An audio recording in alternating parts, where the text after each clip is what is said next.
Hey everybody, welcome back to my channel. If you are new here, welcome. My name is Kitty. On my channel I do like to do scary stories.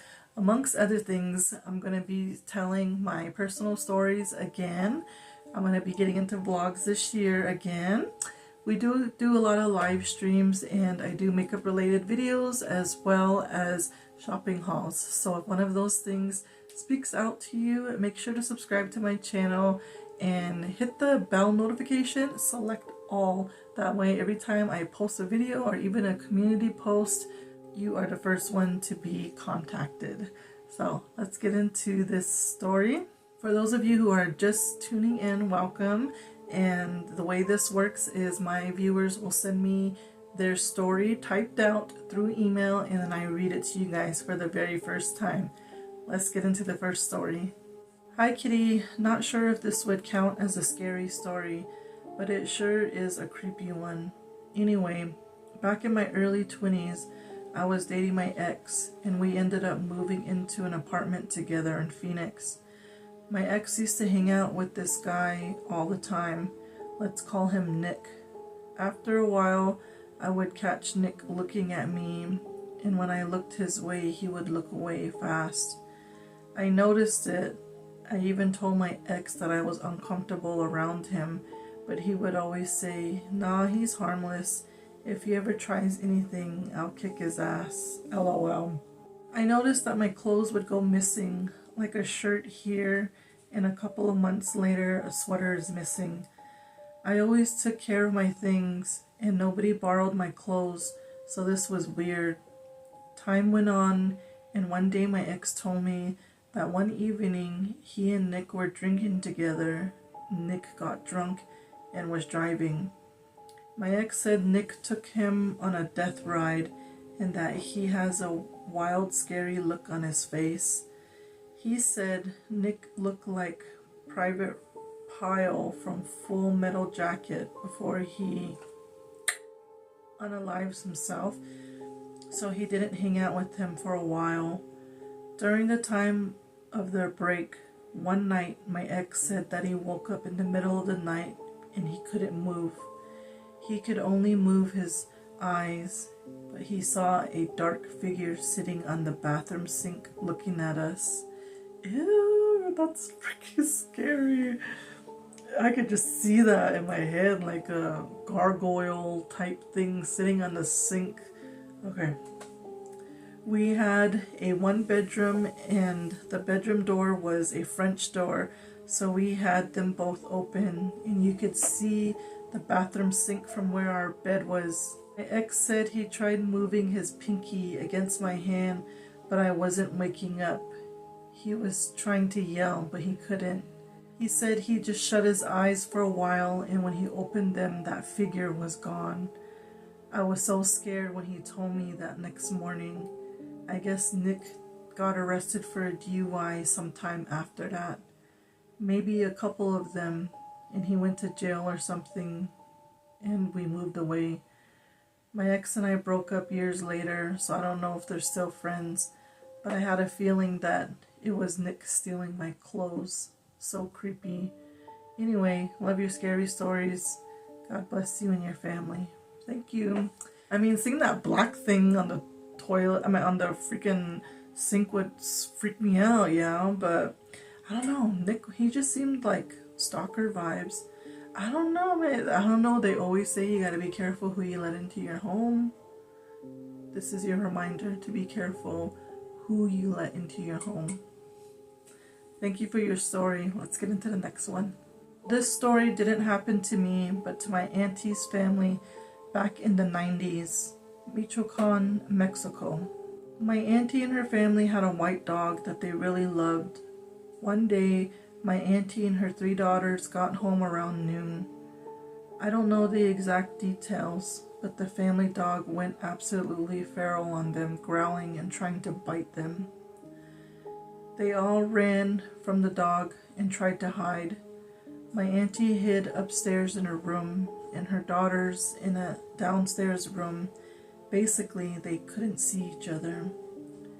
The dog kept trying to get into the room where they were hiding, going back and forth, between the upstairs and downstairs.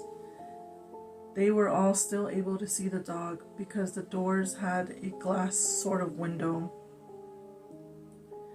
My auntie yelled from upstairs, "While the dog is up here, run and get your dad."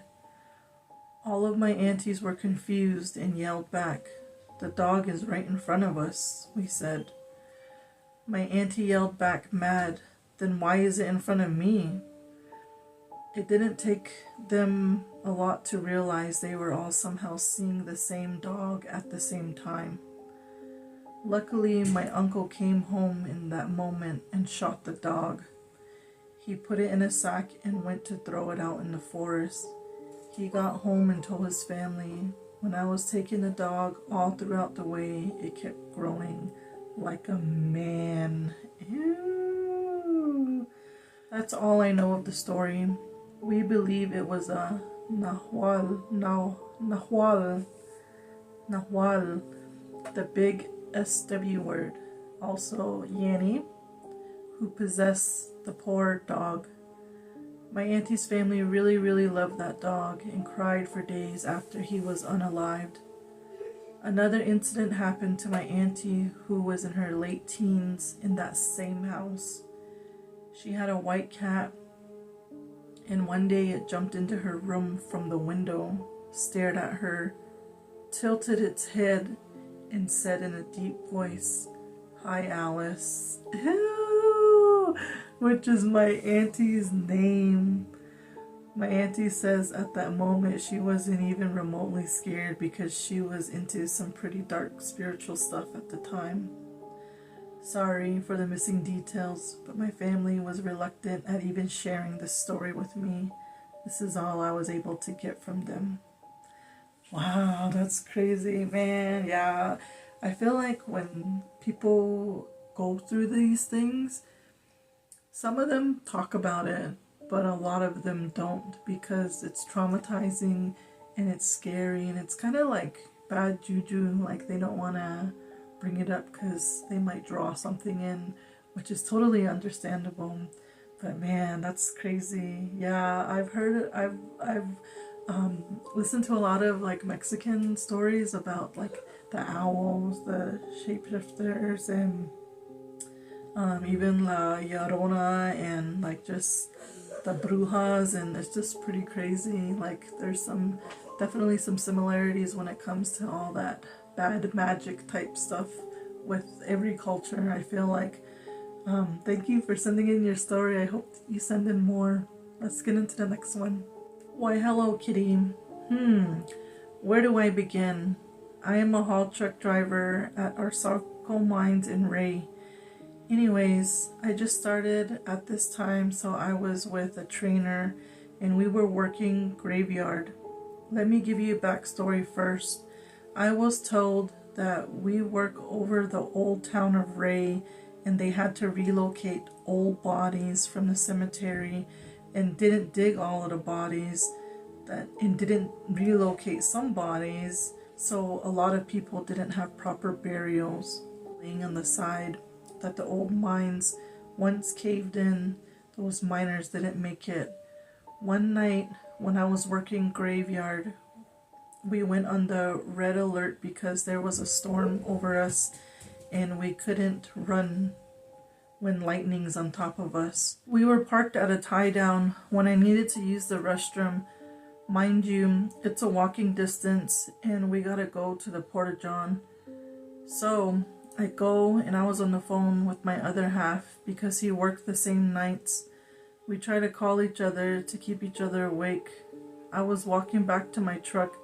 I looked up at the first haul truck parked and my headlamp hits the cab. I see this old guy holding the steering wheel looking down at me.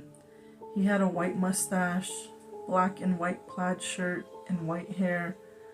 The way he looked was creepy, but I didn't mind because I thought someone was driving that truck.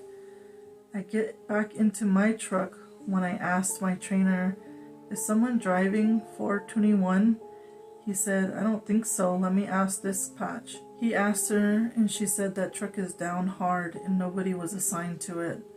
So he told her what I saw, and she asked to describe what he looked like, and I did. She said that's the ghost everybody sees in that area. I got chills, and I was in shock on what I saw. I really try not to have anything to drink on night shift now. Other coworkers seen a lot there too, but it's not my story to tell. Well, have a great one. Hope you enjoyed this one. That's crazy. Like I never, that's my first story I think I've heard from the mine. But yeah, if anybody out there works at any mine, Morenci, Ray, Globe, Pinto Valley, over there on top of Oak Flats, you guys share your stories. I'm pretty sure there has to be fatalities because it's a crazy area to work, you know, very dangerous. But yeah, that's a crazy one. Thank you for sharing. That was it for this video. Make sure to send in your story so we can keep these videos going. You can email in your story, and as always, the more detailed, the better. Stories are emailed to right here, WhatWouldKittyDo12@gmail.com. Also, if you guys have Instagram or TikTok, you can always message it there, but you're gonna have to do like a few messages. So I would definitely recommend you just to email them in and get it all over in one shot. Again, the more detailed, the better. We like to imagine as we're listening to these stories over here. Thank you for everyone who does contribute. And as always, make sure you give this video a big thumbs up so I know that you enjoy this video.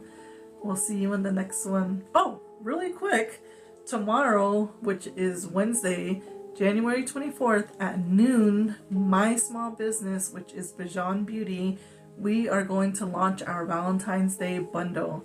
The bundle includes one eyeshadow palette, which I used on my eye look today. It includes a mirror, it includes a lip gloss, an 8-piece mini travel brush set, and what else did I say? Let's start over. Hold on. A mini 8-piece brush set. It includes a mirror, it includes a lip gloss, it includes the eyeshadow palette, and it includes the eyeliner. So there's going to be 5 items. I hope I said all of them right. There's going to be 5 items. It's going to be available on our website, www.bajanbeauty.com. It's going to be available at noontime, Mountain Standard Time, aka Phoenix time. So you guys have that jolly ready and help us sell out these bundles. All of these items are very exclusive to the bundle. There will be a few left over, so if you want like a single item, there's going to be a single item, like a very like less than 10 items. So my suggestion is set your alarm for 12 o'clock noon tomorrow, Wednesday, January 24th. Thank you for supporting my small business. Thank you guys for supporting my journey here on YouTube. I appreciate all the newcomers that are coming, and feel free to share my videos with everybody else so we can get that the views going. We can get more stories as well. So I really want to reach a lot of the Native community when it comes to these scary stories. So I want to hear more stories from other reservations. So thank you guys. We'll see you in the next one.